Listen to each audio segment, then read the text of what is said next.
Assalamu alaikum, dear students. I am Manzurullah Masoodi, teacher government UPS Anilman. It is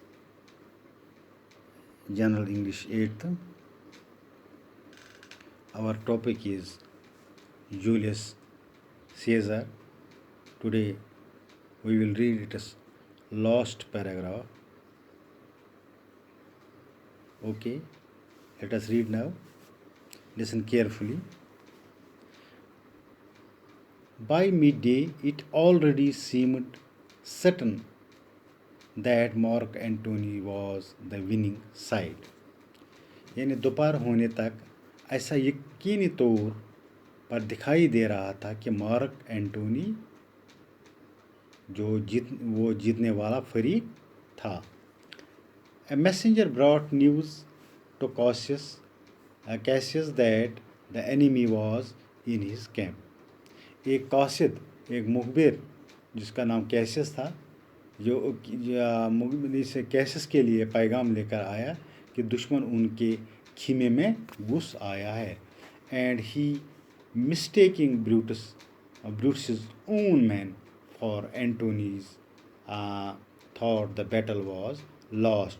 वो और उसने Brutus को अपने लोगों को जो एंथनी के लोग समझ लिया और समझ बैठा कि जंग हारी जा चुकी है. इन डिस्पेयर यानी मायूसी में ही किल्ड हिमसेल्फ, उसने विद हिज ओन स्वॉर्ड, उसने अपनी तलवार से खुदकुशी कर लिया, यानी उसने अपनी तलवार से अपने आप को मारा. Brutus arriving on the scene a short time later found his brother-in-law dead and he cried out bitterly. और कुछ देर के बाद ब्रूटस वहाँ पहुँचा अपने बहनोई ब्रदर इन लॉ मीन्स बहनोई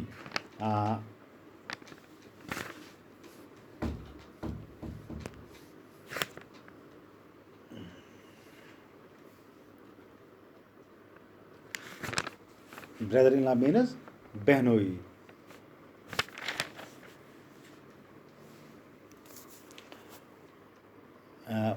और वो ज़ोर से चिल्लाया, यानी जो ब्रूटस वो ज़ोर से चिल्लाया और जो ओ जूलियस सीजर, यानी उसने क्या बोला, O Julius Caesar, thou art mighty yet this thy spirit walks abroad and runs our swords against our selves.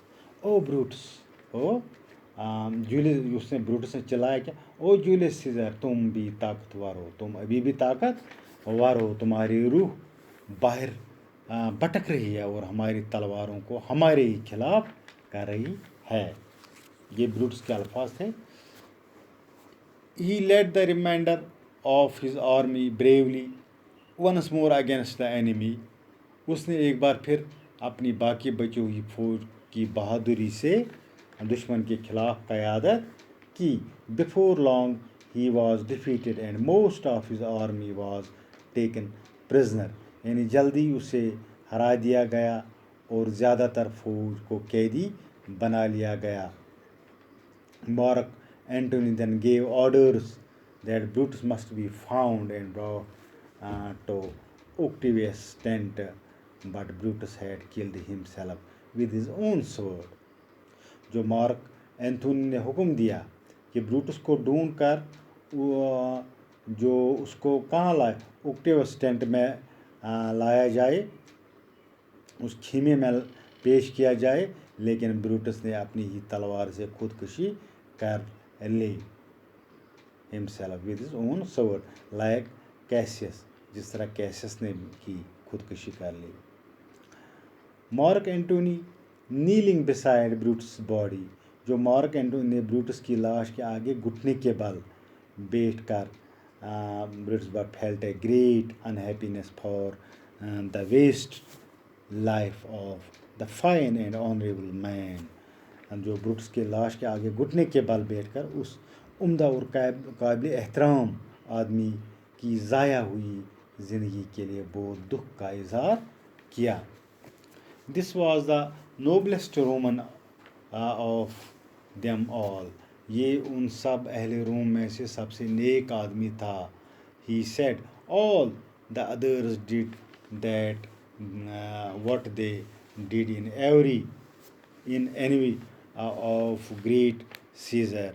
Brutus was the only one with honest thoughts for the good of the people. باقی سب نے وہ کیا جو انہوں نے scissor کی حسد کی وجہ سے کیا. بروٹس ہی صرف ایک ایسا تھا جو کہ لوگوں کی بھلائی کے لیے ایماندارانہ خیال رکھتا تھا. He stood up, وہ کھڑا ہو گیا, and told his soldiers to carry Brutus' body into the camp for honorable burial. وہ کھڑا ہو گیا, اس نے حکم دیا کہ بروٹس کی لاش کو احترام کے ساتھ دفن کرنے کے لیے خیمے میں لایا جائے. We must treat him according to his virtue. ہمیں اس کے ساتھ اس کی خوبیوں کے مطابق ہی سلوک کرنا چاہیے. He finished and said to all the world. اس نے یہ کہتے ہوئے یہ اپنی اپنی یہ بات ختم کی. And say to all the world this man was a brave and honorable man. اس نے یہ کہتے ہوئے اپنی بات ختم کی کہ ساری دنیا کو بتانا چاہتی یہ تھا آدمی ایک بہادر اور قابل احترام آدمی. Okay, that is the and. کل ہم اس کے ٹیکسچوئل کوشچنز کریں گے. Thank you very much.